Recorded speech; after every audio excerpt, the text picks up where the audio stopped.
I was 17 when this happened.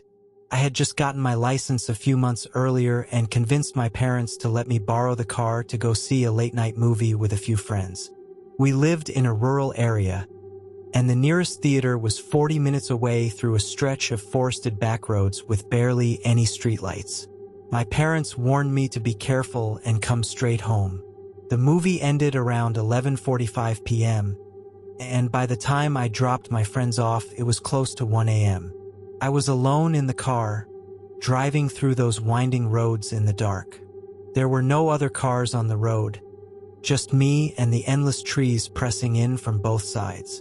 The only light came from my headlights, casting long shadows that danced as I turned the wheel. About 10 minutes into the drive, I saw something up ahead, just for a second. A figure, standing by the side of the road. I blinked, and it was gone. I slowed down, heart pounding, but there was no one there. Just my mind playing tricks on me. I told myself. I kept driving. Then it happened again. This time I saw him in the rearview mirror. A man, pale face, dark clothes, standing directly behind the car in the road. I slammed the brakes and spun around. Nothing. No one. The road behind me was empty. Now I was freaking out. I rolled up the windows, locked the doors, and tried to focus on just getting home. But then I started feeling like I was being watched. You know that feeling when someone's eyes are on you, even if you can't see them? It was like that. I kept glancing at the mirrors. Nothing, but I couldn't shake it. About 5 miles from home, I saw him again. This time it wasn't a flash. He was standing in the middle of the road, facing me. I slammed the brakes, hard in my throat, but by the time the car stopped, he was gone, just vanished. I didn't wait. I floored it, tearing down the last stretch of road as fast as I could without losing control. I didn't see him again the rest of the way. When I pulled into our driveway, I sat there for a moment, gripping the wheel, trying to breathe. And that's when I looked up at the rearview mirror one last time. He was sitting in the back seat. I screamed and jumped out of the car so fast I left the keys in the ignition. I ran to the front door, banging until my dad opened it, confused and half asleep. I turned around. The car was empty. We searched the whole vehicle. No one was there. The back doors were locked. No sign anyone had been inside. I haven't driven that road alone since. And sometimes, late at night, I still check my rearview mirror just a little too often, just in case he comes back. In mid-2019, I moved to a new town for a work opportunity. I didn't have much when I got the job and relocated, so I found the cheapest apartment possible and rented the smallest room available. It was a one-bedroom unit on the second floor of a small, 4-unit complex. The building was old, outdated, and honestly not in a very nice area. For the first 3 months, I was the only tenant in the whole building. The other 3 units were vacant, undergoing renovations, according to the property manager. It was quiet, a little too quiet at times. You'd think having the place to yourself would be peaceful, but at night, the silence felt heavy, almost unnatural. I started noticing strange things during my second week there. At around 2 or 3 a.m., I'd hear faint knocking sounds, always coming from the apartment directly below mine, Unit 2B. At first, I thought it might be old plumbing or heating pipes making noise, but the knocks were rhythmic. 3 knocks, then a pause, then 3 more, like someone tapping on wood. Sometimes I'd hear what sounded like low whispers, but I could never make out the words. I asked the property manager if someone was working down there at night, but he said no one had access after 6 p.m., and no one had keys besides him and the owner. He brushed it off as the building settling. I tried to believe him. One night, I was woken up by a loud thud beneath my bed. It jolted me upright. I listened, heart racing. Then I heard a dragging sound, like furniture being pulled across the floor. But again, it was coming from 2B, which was supposed to be empty. I grabbed a flashlight and went outside onto the stairwell landing to see if any lights were on in the unit below. All the windows were dark. No signs of movement. Things escalated quickly after that. My electronics started acting up. TV turning on by itself, lights flickering. I'd leave my phone on the nightstand and find it on the kitchen counter in the morning. I even found the front door slightly ajar one morning, even though I swore I locked it the night before. But the worst part, the part that made me question my sanity, was the whispering. It got louder, clearer. Sometimes I'd wake up and hear a voice right next to my ear, saying my name. Just once, softly, "Daniel," then silence. I'd turn on the lights, check every corner of the apartment. Nothing. One evening, after another sleepless night, I went downstairs and stood outside 2B. I don't know what I expected to find. Maybe proof I wasn't imagining things. I put my ear to the door. First, nothing. Then suddenly 3 knocks. From the inside, I ran. The next morning, I called the property manager and demanded he open 2B in front of me. He was reluctant, but I insisted. When he finally unlocked the door, the smell hit us first. Musty, like mold and dust. The apartment was empty. No furniture, no signs of recent renovation.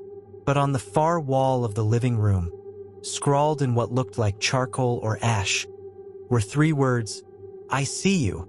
I moved out that same week.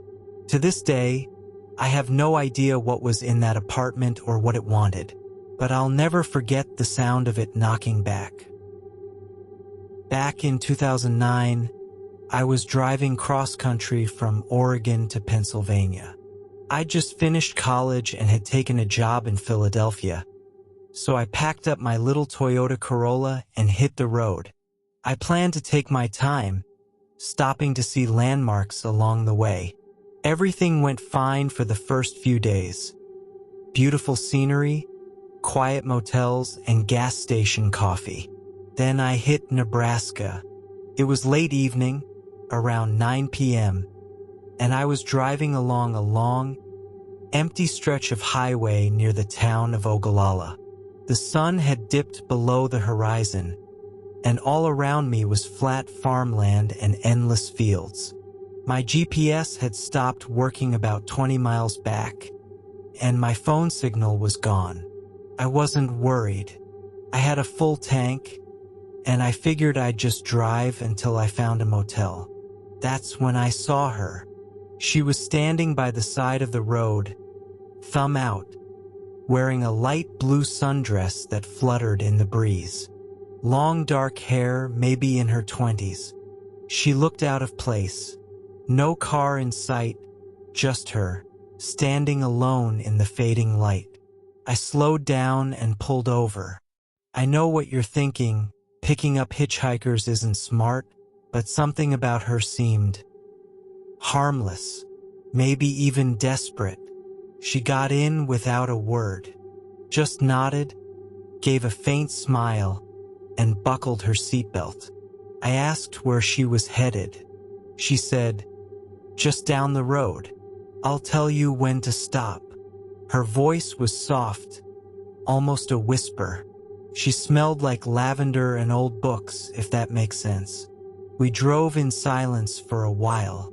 The radio was playing some oldie station, and she just stared out the window, fingers tapping her knee. I tried making small talk, but she didn't say much.